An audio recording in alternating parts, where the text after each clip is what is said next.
بسم الله الحمد لله والصلاة والسلام على رسول الله وعلى صحبه الكرام وعلى من يستنى بسنته واهتدى بهديه إلى يوم الدين إن شاء الله هو برنامجكي براروجينتا عافمادك وعاوة ciwaankiisu yahay faham jirkaaga iyo sida uu shaqeeyo si aad u fahamto xanuunada kugu iman kara ka hortagooda iyo hadday yimaadaan xitaa xal ma u heli kartaa oo ma ka bogsoon kartaa ama ugu yaraan si aan dhibaato lahayn ma ula noolan kartaa sida macaanka oo kale habeenkii hore dhowr qodob baynu ka hadalay isla mawduucan kama fogeyn barashada jirkana waxaa ka mid ah inaad har iyo goor jirkaaga ka shaqaysiiso oo dhaqdhaqaaq iyo xarakaad aad la timaado si glucose-ta ama sonkorta ka imanaysa cuntada aad cunayso ay u gubato oo aanay dhibaato kugu keenin isla markaana u sababin dhiigkar iyo cholesterol iyo xanuuno badan oo kale oo iyadu ay dabada ku wadato waxaynu ka hadalnay jimicsiyada ka ugu muhiimsan ee jimicsi oo dhan soo koobaya oo ah socodkii rasuulka calayhi salaatu wasalaam socodka nebigu wuxuu ahaa socod la yidhahdo annasalaan ama annaslanna waa la yidhaahdaa haddaad google-ka ku qorto mashyu rasuul sal alla ly slam wuu kuu soo baxayaa iyagiyo wixii xadiis ku soo aroorayba marka socodka nebigu wuxuu aha alayh salatu wasalaam socod uu dheeraynayo dadka ugu dheereeyuu ahaa abu hureyre uu leeyahay maanaan gaari kari jirin rasuulka alayh slat slam markuu soconayo juhdi iyo isdhibaato iyo kalifaad baanu kula socon jirnay isagana dhibba kuma haysaba waa socod aan lugaha aada loo kala fogeyneyn haddana aada u dheeraynaya miisaankiisa iyo waqaarkiisa iyo qadarintiisa wata waa socodka nebiga ilaahay qur-aanka uu ku yidhi waa cibaad الraxmaan aladiina yamshuuna calى اlardi hawnan marka isagoo nebigu hawnan iyo ixtiraam iyo qadarin iyo haybad ku soconaya ayuu haddana wuxuu dadka ka ugu dheereeya socodkaasi markaa reer galbeedkuna waxay hadda u bixiyeen brisk walking oo waxa weeye caafimaadka xubin walba oo jirka wuu sameynaya mid sare iyo mid hooseba mid dibadda iyo mid gudahaba waxaynu kala ka hadalnay xolbadda iyo siday faa'iido u leedahay xolbadda midhaha ah ayaynu xoogga saaraynay waliba anigu waxaan sii doorbidayaa ta yeman ka timaada ee dahabiga ah ayaan ka fadilayaa midka ta etoobiyaanka ah waayo taa etoobiyaankii waxaad moodaa adduunka oo dhanta taallaa waa midda dahabiga ee yeman ka timaada waa ka uri yar tahay ta etoobiyaanka ah xagga faa'iidadana isku mid un bay noqonayaan waana ka qiimo jabanta taa kiiladeeda aniga herbalkan la yidhaahdo asli milki midda kasoo horjeeda ee jamiila la yidhaahdo kiiladii waxay ga siiyeen 20,000 halka ta kale ay dhowr iyo 40 ka ahayd meelaha qaarkoodna 50-60 ka tahay xulbadda marka anigu kama soo horjeedo noocay noqotaba kama soo horjeedo in iyadoo shidan la isticmaali karo laakiin waxaan ka soo horjeedaa cadadka la isticmaalaya aad u fara badan wax badan baa la isticmaalayaa marka qofku hadduu keligii yahay midda shiidan iyo midda midhaha ah labadaba malgacadda yar ee shaaha ayaa kaga filan hadday dhowr qof ilaa 5-6 qof yihiinna waxaa kaga filan hal malgacadoo weyn oo markaa biyo litr oo kalea lagu qaso biyahana laga qobi maayo biyihii lagu dhigay laga qobi maayo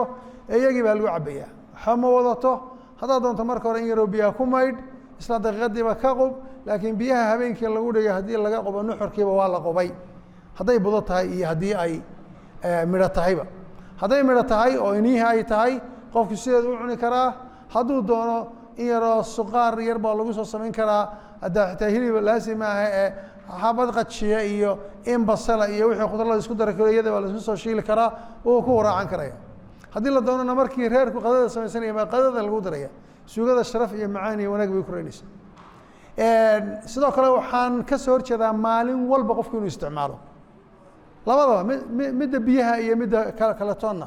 maalin walba inaad isticmaasho waajib kuguma aha caafimaadkeeda waxaad ku helaysaa mar inaad isticmaasho 3 maalmoodba mar isticmaal khaasatan midda magaalada lagu qasay ee koobka ribta la cabayo waxaan kula talin lahaa ninka iibsanaya intuu koobka qaato guriga la tago inuu biyo ku daro oo iska jilciyo oo inta ay leeg tahay labadeeda biyo bay qaadan kartaa waayo muhiimadooda waa sharaab adigu sharaab baad rabtaa cunto ma aha waxan marka inuu biyo iskaga daro 3 maalmood oo soo socoto isticmaali karaa hadduuba sideeda ku isticmaalo meesha ku cabana waa inuu 3 maalmood dib u isticmaalo maalinta afraad waa inuu isticmaalaa haddii kale caloosha ayay maalin walba aad cabto biyaha ee xulbada ribta caloosha iska taagaysa mashaakilada fara badan baa la imaanaysa waxaan kula talinayaa marka dadka ka caba dibadda haddaan qolyaha dibaddu bedelayn oo jilcinayn inuu hadduu koob subax isticmaalo inuusan 3 subaxood dambe dib u isticmaalin oo weygii uu ka dhigto 2 goor oo qura caafimaadku wuxuu ku jiraa wax aan aad u fara badnayn laakiin joogto ah laakiin wax fara badan oo maalin walba taagan halkaad caafimaad ka doonaysay cudur bay isu bedelaysay qolyaha hadlaya hadalka u kaadisan waa calan lahayd haddaynu u nimaadno mawduuca caawa baro jirkaaga ama faham jirkaaga iyo siduu u shaqeeyo si aad u fahamto xanuunada ku iman kara iyo sida aad uga hortegi lahayd ama uga bogsoon lahayd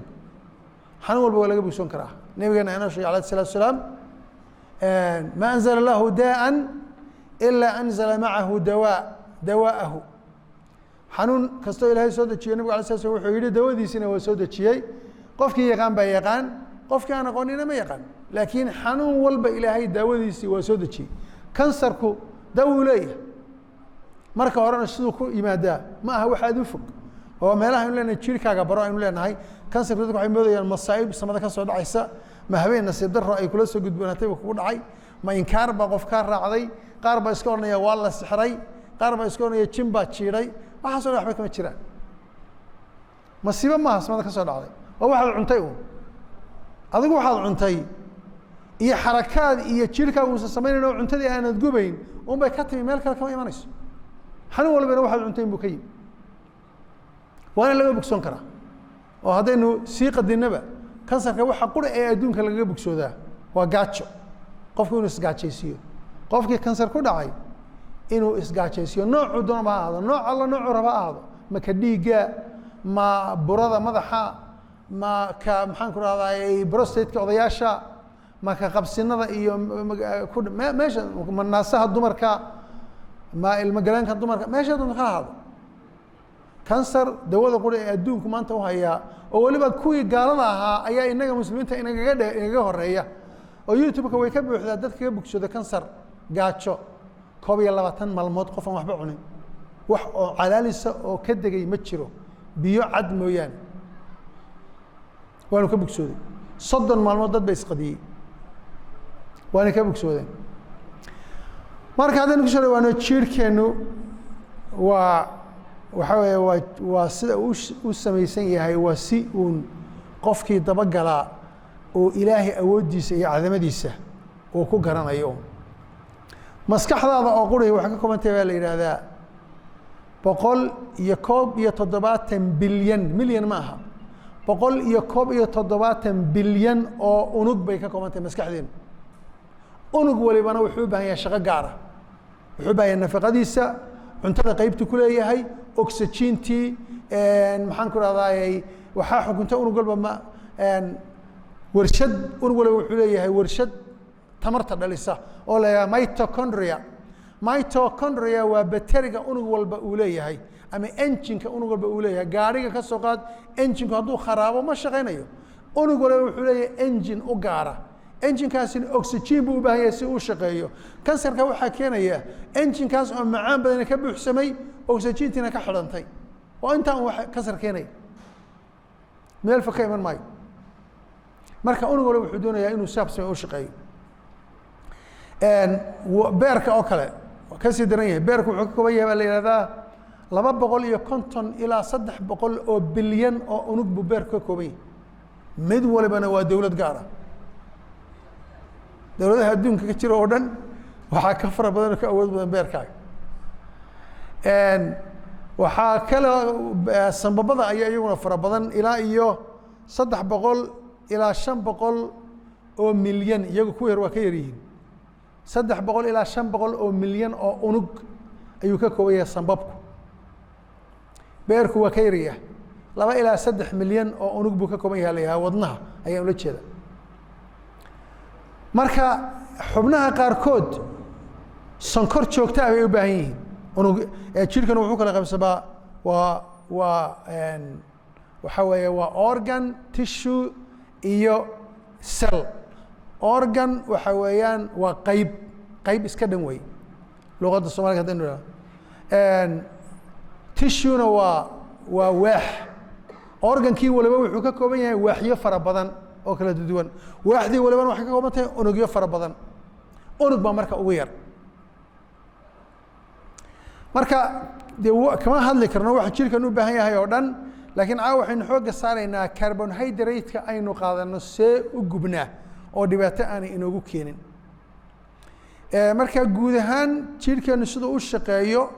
haddaynu soo koobno marka hadda aynu iska fadhino waxaan habeenkii hore aynu xusnay marka hadda aynu iska fadhino ee sidaa u fadhino iyo markaad aayar u soconayso ee adiga saaxiibkaa iska laafiyoonaysaan ma gubayo jirkeenu glucose badan ma gubayo wax aad u yar buu gubayaa wuxuu u beydhayaa xagga fat ama dufan iyo oxygen buu isticmaalayaa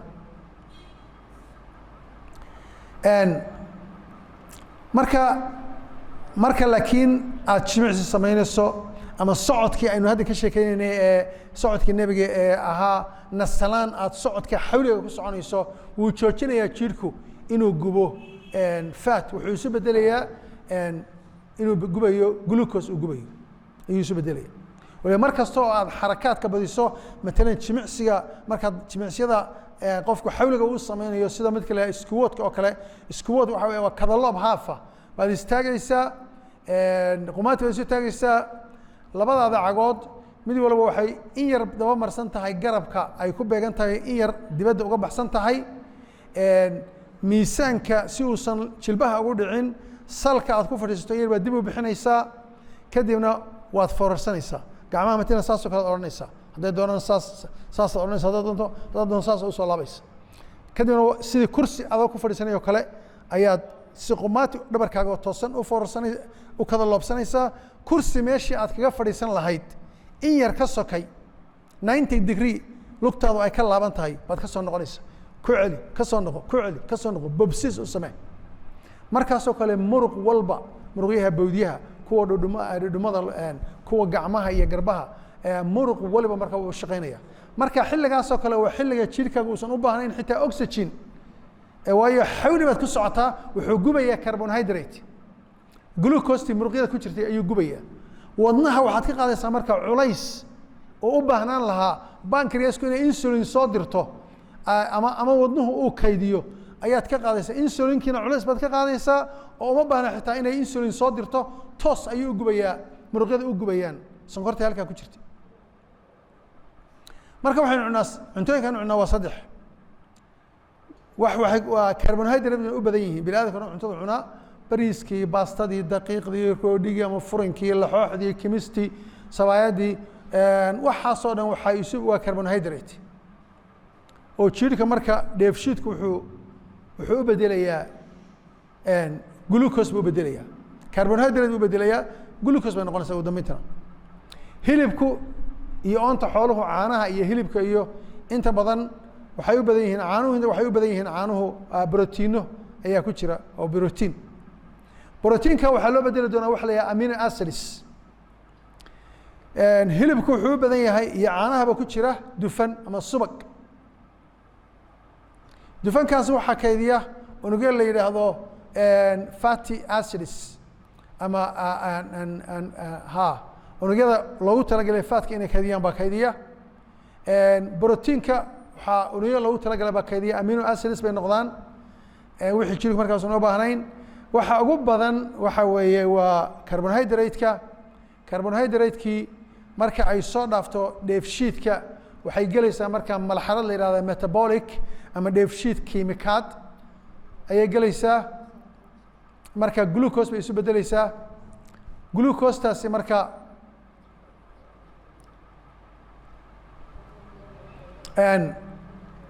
glucosetaasi waa shidaalka ugu badan ee aasaasiga ah ee unug walba oo jirka uu ka shaqeeyo khaasatan maskaxdu waxaan glucose hayn ma aqbasho waxaynu nihi 170 bilyan oo unug bay leedahay mid waliba wuxuu u baahan yahay glucose-kiisa u gaarka marka xubnaha qaybaha jirka waxay ku shidaalka ay qaataan waa glucose glucose marka waxay raacaysaa dhiigga marka si ay uga gudubto marka dhiigay la socotaa marka dhiigga markay ay la socoto unugyadii u baahnaa qayb waliba ay u baahnayd qaybteeda waxa si ay ugu gudubto waxaa loo baahan yahay insulin glucose dhiiggay soo raacday waa inay marka unugyadii u baahnaa ay u gudubtaa shidaal u noqotaa dhiigga marka ka gudbi kari mayso waa inay heshaa insulin bay markaa gudbinaysa oo maskaxdu waxay u baahnayd beerku wuxuu u baahnaa keliyuhu waxay u baahnaayeen sambabadu waxay u baahnaayeen muruqyadu waxay u baahnaayeen insulintaasa marka fududaynaysa in ay hawl gasho laakiin dhiigga naftiisu wuxuu qaadi karaa halkii marba wuxuu qaadi karaa wax aad iyo aad u yar glucose dhiigga uu qaadi karaa ama sonkorta dhiigga uu qaadan karaa halkii marba waa wax aad u yar oo caqliga ka baxsan malgacadda yar muggeed sonkorta dhiiggaaga waa halkii maree uu wareeg buuxa soo sameeyo wareeg buuxa wadnaha ayaa dhiiggii diraya wuxuu wataa oxygen wuxuuna u baahan yahay glucose marka halkii mar ee wareeg buuxa uu soo sameeyaba wuxuu isticmaalayaa malgacadda yar ee sonkorta muggeed 4-5 gram weeyaan baa leeyahy waa inta wuxuu u baahan yahay markii dambe uu wareegana intii lagu isticmaalaya daqiiqadii walbana wuxuu sameeyaa wareeg buuxa halkii daqiiqadba ama ugu yaraan daqiiqadii haddaanay kaba badnayn markaad jimicsi samaynayso oo kale waa kasii badnaanaya laakiin caadi markaad fadhido sida aad u fadhido ee nasiinaha aad ku jirto socod xawli aanad soconayn jimicsi aanad samaynayn halkii daqiiqaba wuxuu samaynayaa wareeg kaamila halkaa daqiiqana wuxuu isticmaalay malgacadda yar muggeed marka waad arkaysaa wax aad u yar buu isticmaalaya waxaa marka glucose-ka jirka gelaysaana aad bay u fara badanta marka siyaabo badan baa loo doonaya inaad gubto jimicsi badan baad u baahan tahay dhaqdhaqaaq baad u baahan tahay socod baad u baahan tahay si glucose aad u gubto waayahay glucose marka maadaama ay ka badan tahay inta dhiigga halkii marba uu uga baahanayo maadaama wax ka badan ay gelayso xagee lagu kaydiyaa waxaa kaydinaya waxa ugu badan ee kaydiya waa muruqyada ayaa inta badan kaydiya wixii muruqyada ka soo haray waxaa kaydiya beerka marka glucose cuntadii maanta ugu dambeysay aad cuntay dufankii beerka raacay ama dhiigga raacay baan leeyahay ee aan kaydka gelin waxa uu dhammaanayaa macal kaydkiisii maanta waad qadaysay sonkortii dhiiggu ka qaadanayay qadadii maanta macal kaydkeedii ilaa 24 saacadood waxaan leeyahay ilaa 4-5 saacadood 6 saacadood ugu badnaan bay dhammaanaysaa 3 saacadood ba dheh markay ay dhammaato marka tii kaydka ahayd ee muruqyada ku jirtay ayaa la isticmaalaya haddaad isgaajaysiiso tii kaydka ahayd ee muruqyada ku jirtayna way dhammaanaysaa marka tii ku kaydsanayd beerka ama keliyaha hadday xad dhaaftana meelo badan bay ku kaydsantaa xitaa ganacii naftiisii glucose sii deynay bay ku kaydsantaa calooshay ku kaydsantaa markay ay xad dhaafto dadkan dhalinyarada iyagoo yararba aan waaweyneyn ay calooshu balcaleeda xagga u kala socoto waxaa ka buuxa waa insulin baa ka buuxsantay hooyooyinkina waxay ku wadaan uun mar cunto mar xalwad chocolate ice cream afka iyo gacanta ma kala qaadi maayaan caruurta iyo dadka waaweyn hadda kansarka isuba ku dhacaa dadka yarar buu ku dhacaa 20 jir buu ku dhacaya kansarka iyagaaba u badanba oo dadka waaweyn uga badan waayo qaabka noloshooda ay wax u cunaan baa khaldantay aad u khaldantay dadku markay sii weyn yahayba siyaabo kale xanuun ugu dhaco laga moodaa inay aadaabta ay wax u cunaan ay ka wacan tahay dhalinyarada ay dhaanto oo dadkii gaajada iyo yaqaanay weli sii xasuusanaya marka tii glucose-kii beerka ku jirtay markay dhammaato beerku wuxuu markaa dufankii ku jiray isaga ayuu bedelayaa glucose see loo bedelayaa waxaynu nidhi glucose-tan inay dhiigga marka ay la socoto unugyada inay gasho oo unugyadu ka faa'idaystaan tamar isticmaalaan waxaa saacida insulinka ka timaada ganaca beerkuna dufankii ku jiray si uu ugu bedelo glucose isla ganaca ayuu wuxuu soo deynayaa hormoon kale ama dufan kale oo la yidhaahdo glucagon muhiim aha magacu waxaa muhiima uun inaad ogaato ganacu wuxuu sii daayaa ma aha keliya insulin wuxuu sii daayaa hormoon kale oo isaguna saacidaya beerka si dufankii ku jiray uu ugu bedelo glucose ilaan waxaan unugyada jirka glucose bay aqbalayaan shidaalka jirku aqbalaya waa glucose dufanka waa in la bedelaa oo glucose loo bedelaa marka ganacu wuxuu soo deynayaa dheecaan kale ama hormoon kale oo la yidhaahdo glucagon kaasaa marka beerka kusoo dhacaya beerkii markaasuu bedelayaa wuxuu bedelayaa dufankii u bedelayaa glucose mararka qaarkood haddaad nin kale fara tahay waxaad gaadhsiin kartaa jirkaaga waxa la yidhaha keto diet keto oo xitaa beerku uu dhammaynayo jirkaaga ay ka dhammaanayso glucose baa dhammaanaysa dufankii baa dhammaanaya hab kale oo la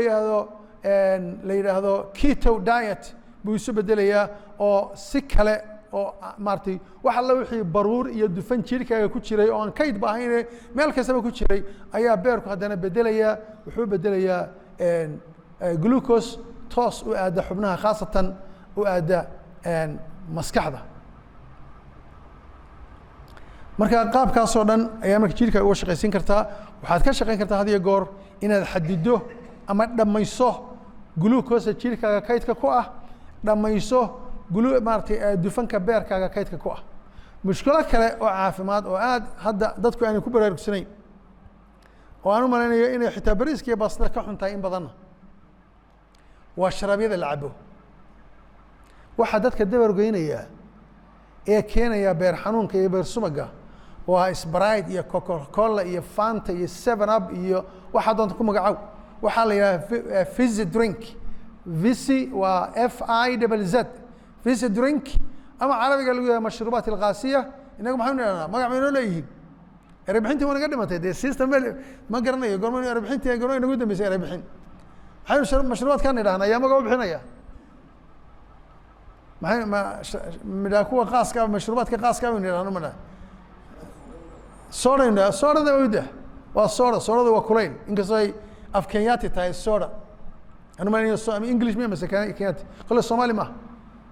waa iska orantaa soda igu kacay Soomaali way oran jireen ilaa beri hore oran jireen malay waa kulayl wixii kulul u weey soda qof ku kacay marka kuwaas ugu daran waayo maxay ugu daran yihiin waa wada sonkor horta macal kuwa ay diet ka ku yiraahdaan waa ka ugu sonkor badan waa sonkor laysku inta sonkor laysku maxaan ku raadayay dab iyo hiid la geliyay marka mashruubaadkaas caruurta xitaa iska siinina xafladaha ka cabina qofkii tala qaadanayo waligii aan uma cabo 2015 markii macaanka ugu dhacay macaankina aan la dagaalamay alxamdulillah ka bogsooday ama weeraan aan ku keenay inaan control karo ayaa igu dambeysay 2015 sharaab ka dambeeyay ma cabin markana waa yeelaysan jiray laakiin hadda haddii aan meel tago aroos xaflad meel kasta weligii af ma saaro maxay tahay dhibaatadoodu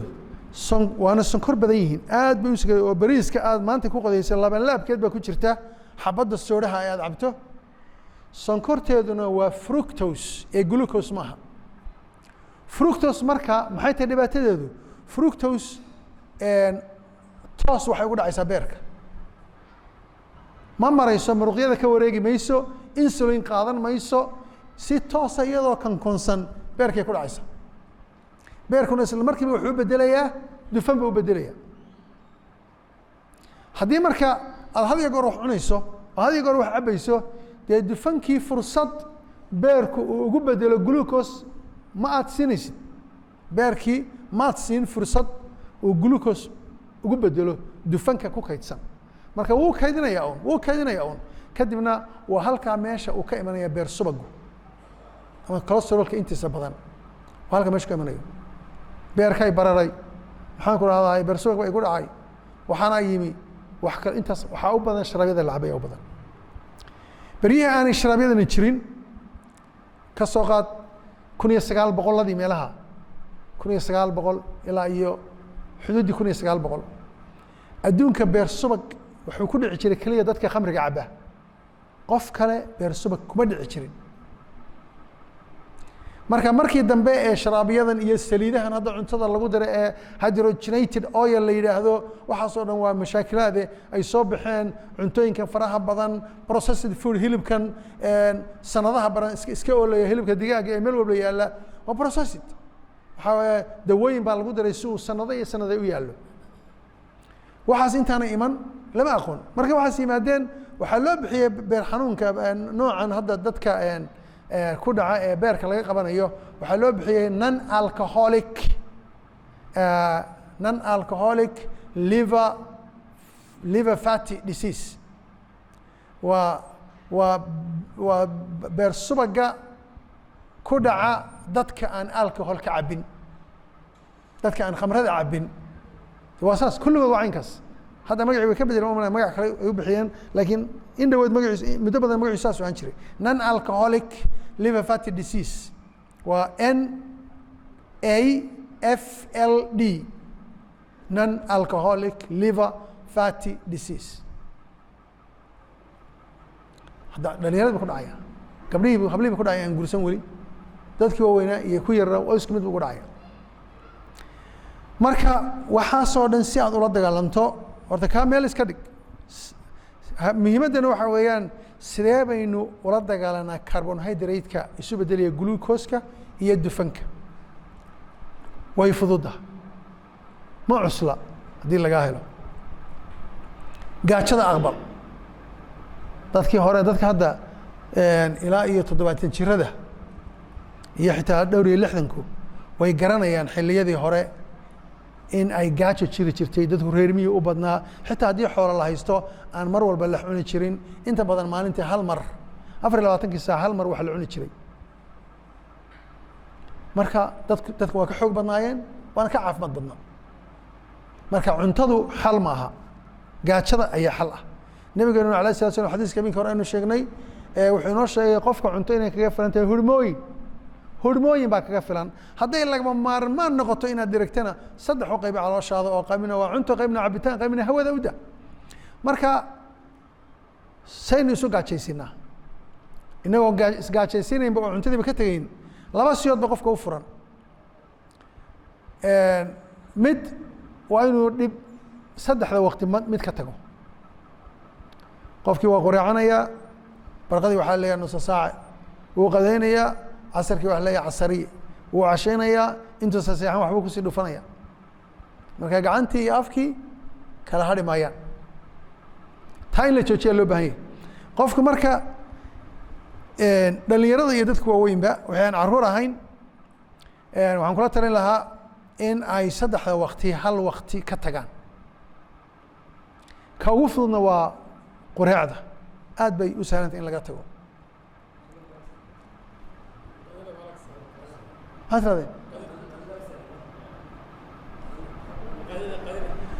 qof waliba waa tii kole aniga waxaa ila muuqata inay waa sharaxaya waxaa ila muuqata inay quraacdu ugu sahlan tahay laakiin qof waliba dee isaga is yaqaan qof baa qadada ka tegi kara qof baa cashada ka tegi kara dad badan cashada way ka tagaan haddeer ba dadka waaweyn dad badan baa ka taga cashada haddaad caano cabto dhibaato ma leh caano inaad cabto wax dhibaato ama ah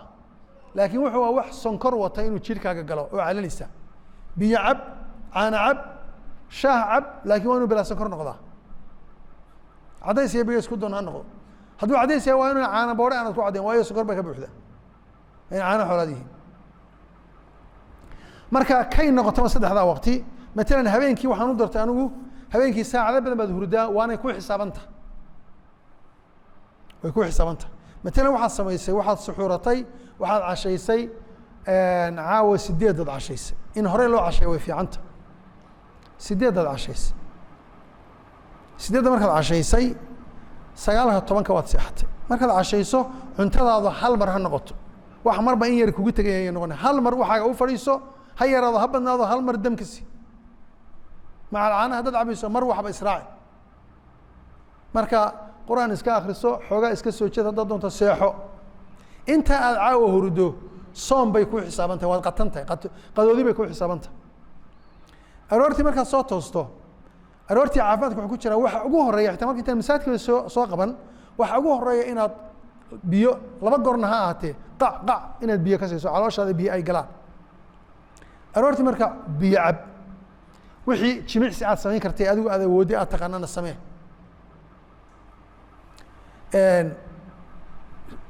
shaahaga cab iska shaqo tag adduunkaaga u fooftag haddaad macallin ahayd iyo haddaad ganacsade ahayd iyo haddaad meel kale ka shaqaynaysay adduunkaa tababar ba naftaada u baahanta ilaa 15kii 2015ka idiin sheegayo marmar naadiran quraacda marka maalintan quraacda iyo maalintaan aanan quraacanna isku si baan ahay markaan qadaynayo duhurkii isku si un baan mararka qaarkood markaan quraacan baa sii awood badna marka waa toostay iska shaqata marka waxaad soo soontay waxaad soo xalay 8 baad quraacatay 8 ilaa 9kii 9kii ilaa 10kii 11kii 12kii 1dii 2dii 3dii 4tii 5tii 6dii 7dii 8dii 8da marka la joogo haddaad weliba horay u kacday oo dhaqdhaqaaq iyo xarakaad iyo shaqo wax qabatay 12 saacadood oo qodoodiyaad joogtaa 12ka saacadood cuntadii xalay aad cuntay glucose ka timi iyo teedii kaydka ahayd wixiiba waad gubtay marka waliba dhaqdhaqaaq iyo xaraka ku darto wixiiba waad gubtay halka haddana 8dii ka tiri 8dii ilaa 9kii 9kii ilaa 10kii 11kii 12kii 1dii waxaa haystaa 5 saacadood 5 saacadood waxaad gashay aad ka gashay ama ugu yaraan 4 saacadood ama 3 ugu yaraan haddaad doonto 2 waxaad raacisaa kamilitaanka glucose kaydka ahayd inuu beerku kamilo raacitaa 3 saacadood waxaad ku jirtaa aad gubayso dufan beerka aad sifaynayso oo dufankii beerku kaydinayay 3 saacadood ugu yaraan 3 saacadood aad gubayso ayaad ku jirtaa haddaad qadada dib u sii dhigto oo labada qadaysana 4 saacadood 5 saacadood ayaad ku jirtaa oo dufankii kaydka ahaa aad gubayso maalin walba haddaad sidaa yeesho markaa caafimaadkaagu maasha allah 100% buu noqonayaa macaan baana dawo uga baahanayn dhiikar baana dawo uga baahanayn cholesterol baana uga baahanayn adaa isu dhakhtara haddaad taa yeesho habeenkii 8 quraac cashayso maalintiina qadadaadu cuntada kugu horeysa ay noqoto 2 duhurnimo waxaan hubaa sida aan u hubo inaan dhimanayo in aanad u baahanayn dawo iyo dhakhtartoona dhakhtarna adduunka meeluu joogaba dawun buu qoraaye cilmi kugu korin maayo weligiina xanuun kugu saacidi maayo inaad ka bogsooto waxaan yeelay ka dhacayaa qiso ka dhacday nin doctor ingiriiska jooga oo English ah Liverpool magaalada la yiraahdo dakaatiirta ka shaqeysa kamid ah ayaa wuxuu ahaa 25 sano ayuu wuxuu dawanayay dadka macaanka qaba isaga naftiisuna macaan buu lahaa dhiikarna waa lahaa hadduu dhakhtarkii xanuunsado yaa daweynaya dhakhtarka naftiisa ilaa iminku wuxuu ku leeyahay xataa ganaciisu wax insulin ma soo daayo ma qaadan karo haba yaraatay wax carbohydrate laakiin ninkii dhakhtarka ahaa inta maanta uu nool yahay fadligeeda waxaa iska leh qof dumar ah oo dadka uu daweeyo ka mid ahayd iyada taasaa wax bartay oo caafimaadka runtaa bartay ninkii dhakhtarka ahaa wuxuu yidhi qofta dumar ah 15 sannadood bay igu xidhnayd buu leeyahay 10 sannadood baan dhakhtar macaan u ahaa marka wuxuu ku leeyahay waxaa leeyahay David Inwin qofka English yaqaana Google ku google karaa David DAVID Unwin UNWIN David Unwin baa la yidhahdaa waa dhakhtarada ugu caansan Ingiriiska dadka hadda kula taliya dawo inaan waxba taraynin iyagu ay gacantooda ku qaataan caafimaadkooda oo waxay cunayaan iyo goortay wax cunayaan ay ku xisaabtamaan David wuxuu leeyahay maadaama dhakhtarnimadeedu waxay ahayd dadka inaan dawo u qoro dadka xanuunsanaya shaqadeedu waa inaan u qoro metformin kiniinka la yidhaahdo metforminka aan u qorayo dhakhtarnimadayda aan lacagta ku qaato marka laga yimaado numberka dad ah ee aan metformin u qoro ee aan ku hayo ee si joogto ah iigu yimaada dawo aan ugu qoro lacag baa laygu siinaya gunna laygu siinaya hadduu 10 qof si rasmi ah ay customer ugu yihiin 20 30 hadba numberka ku xidhan ayay ku xidhnaanaysaa gunnada la siinaya hawlu taalla maaha qofkan inuu ka bogsoodo xanuunkan maba jirtaba dee nimankan kambaniyada dawooyinku kuma talagelin dadku inay bogsoodaan marka laga reebo xagga qalliinka iyo meelo kooban marka wuxuu yidhi maadaama dadkan lacag ku qaadanayo waa inaan dabagalaa qof walba qof dumara marka waxaan ogaaday laba qof baan ogaaday inaanay muddo ay iga xidhiir furteen mid ka mid ah waxaan u qoray buu yidhi warqad baan u qoray aan leeyahay waxaa ii muuqatay inaad in dhaweyd systemka waxaa ka muuqata dawooyinku waa bilaash dawada ay qaadanayaan waa bilaash lacag kaga bixi mayso bil walba wuxuu qaadanaya qofku dawadii loogu talagalay buu farmasi ka qaadanaya xataa inuu meesha tago uma baahna farmasi ka soo qaadanaya ugu dhow waxay soo baxay waxaan ii muuqatay inaad in dhaweyd aanad dawo qaadan marka sida ugu dhaqsaha badan ballan samayso ii kaale ballan bay samaystay waa ii timi maxaa in dhaweyd maad imanoo dawo maad qaadan uma baahna bay tiri dawadaada maxaad ugu baahnayn dee waan ka bogsooday sababteen dawada u qaadanayey waan ka bogsoodayba adigu ise dhakhtar baad tahay 10 sannadood baan kugu xidhnaa maalin qura miyaad ii sheegtay waxa aan cunayo inay mushkiladeedu tahay cuntadan carbohydrate-ka aan cunayo bread iyada waxay magacooday bread waa furinka weetabix bahashan is haysatay aad moodo inay markii caanaha lagu qooyo cornflakes waxaan adigu carbohydrate-ka lagu qoraacdo khaasatan oo dhulka aad looga qoraacdo iyo carbohydrate guud ahaanba miyaad maalin ii sheegtay mushkiladeedu inay carbohydrate tahay macaanka u sababta ah maya kuma sheegin buu yidhi waxay tiri de wiilka ardayga year 6 sayniska year 6 sayniska caruurta year 6 ay dhigtaan ayay ku qoran tahay waxaan inay dhibaato yihiin adigoo 25 sano dhakhtar ahaa seebay aad uga jaahil ahaataa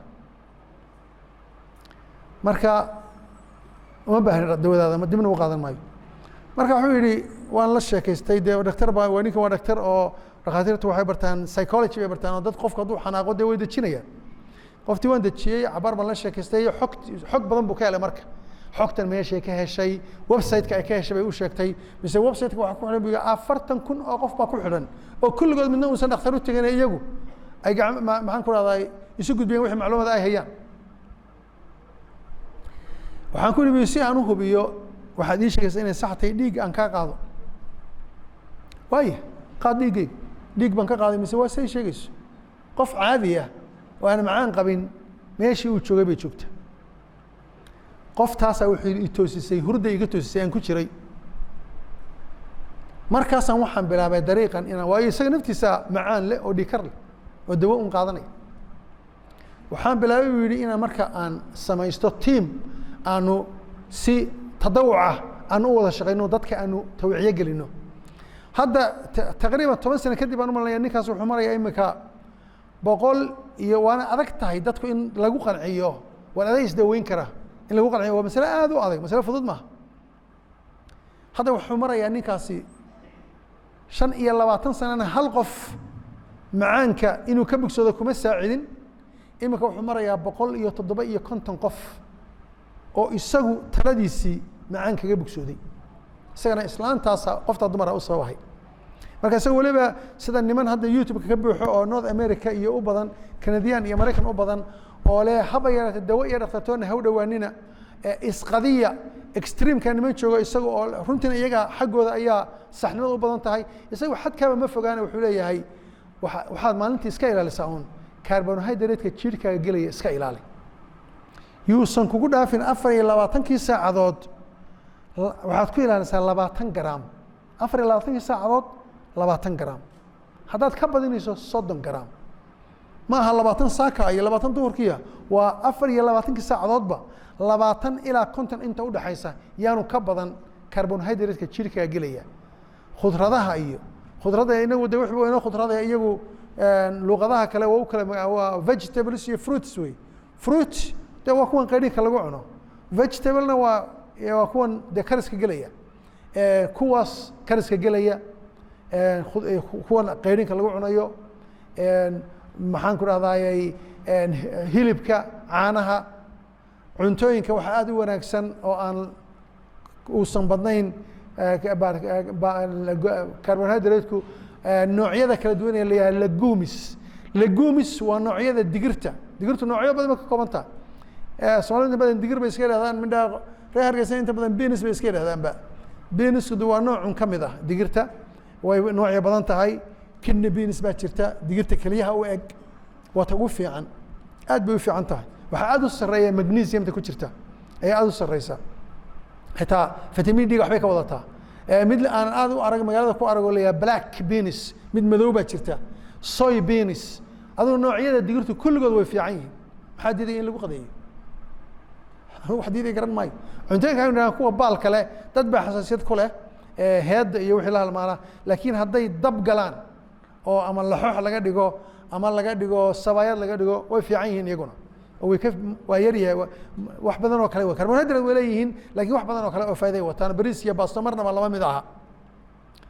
marka halkan waxaynu kaga soo hadalnay qofku inuu daily oo hal mar ka tago cuntada oo uu weeraan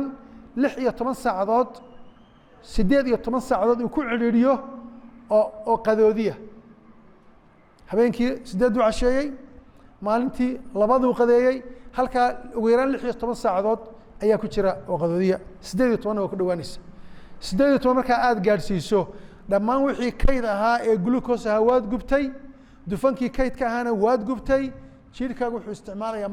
markaa bilaabaya oo haddaad 8 saacadood oo kale ku darto si fiican lahayd wax la yiraahdo autophagy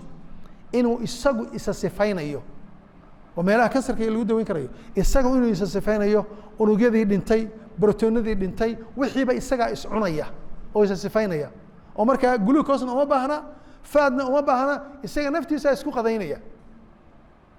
unugyada bad qabana isma cunana waxa ay cunayaan kuwii dhintay ama kuwii dhaawac aha ay cunayaan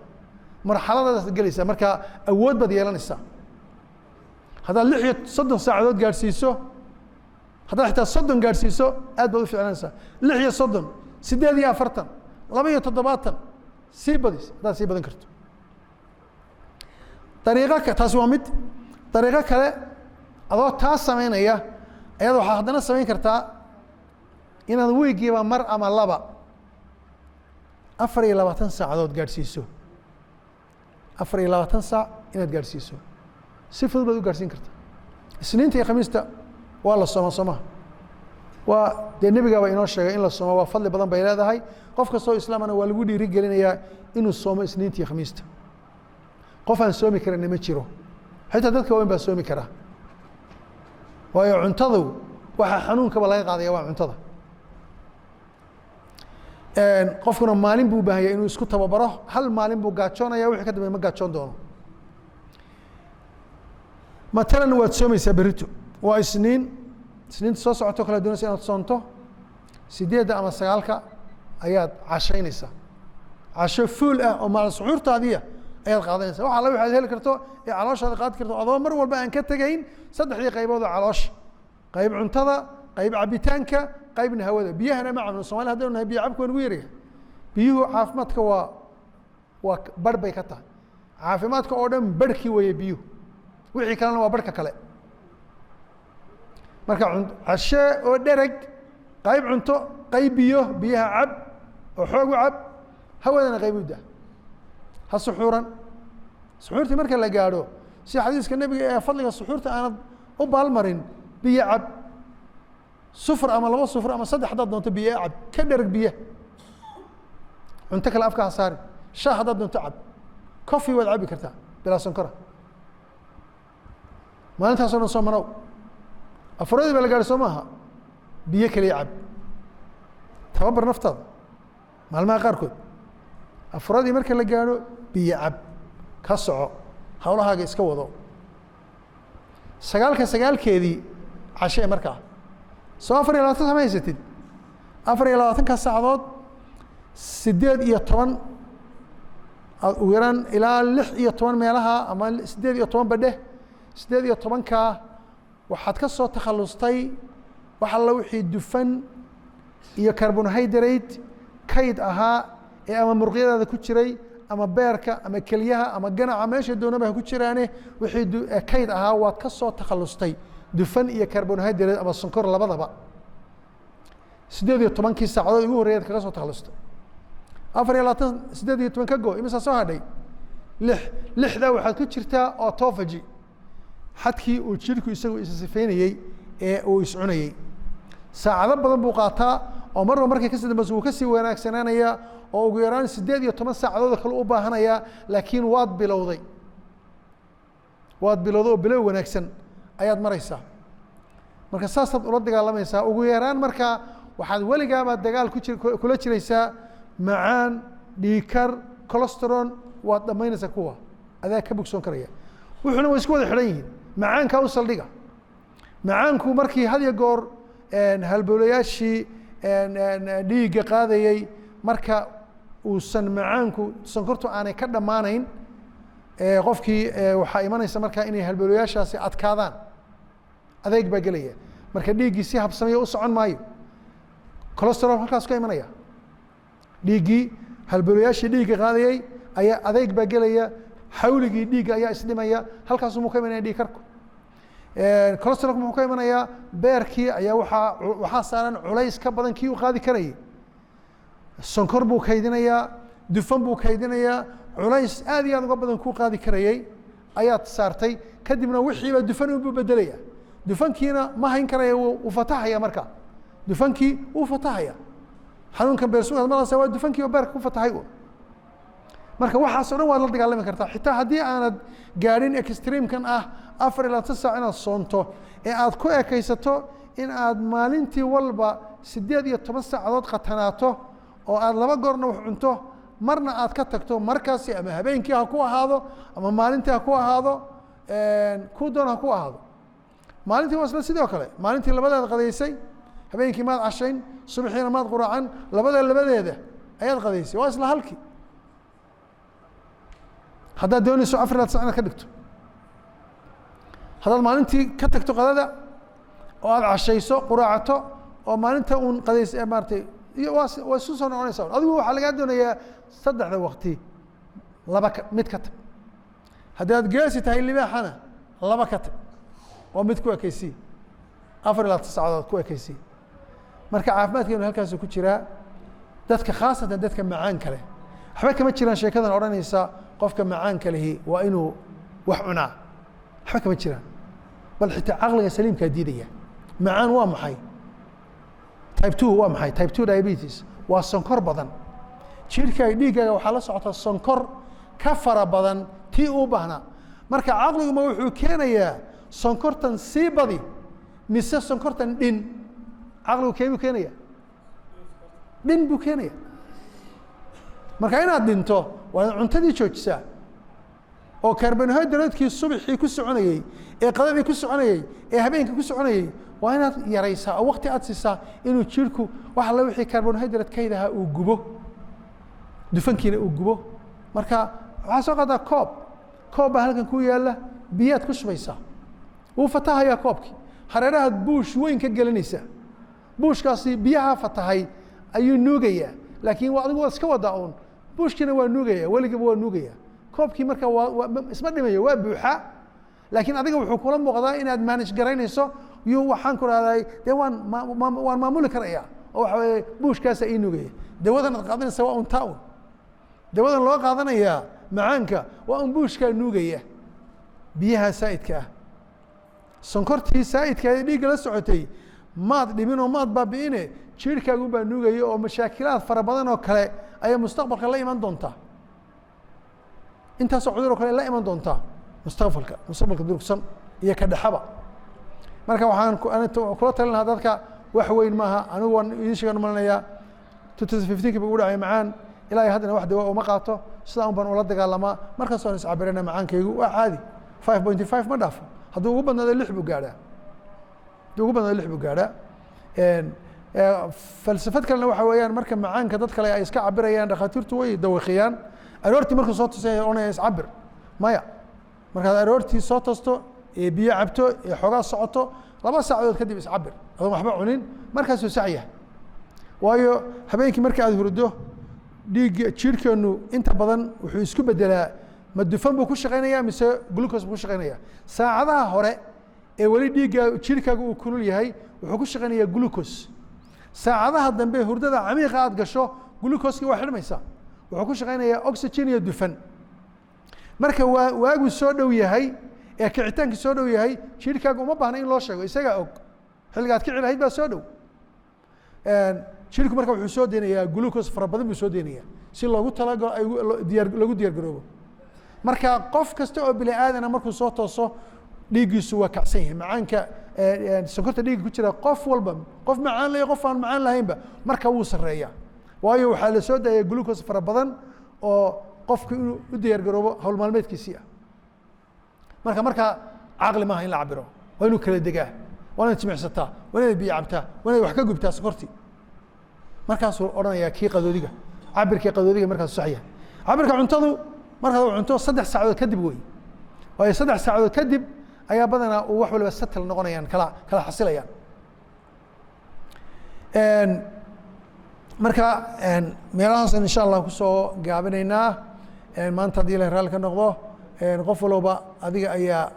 iska mas-uula qaabka aad u dhaqanto iyo qaabka aad wax u cunto ayaana ku xiraya caafimaadkaagu ama weynow ama yarow wa sala allahuma calaa nabiyina maxamed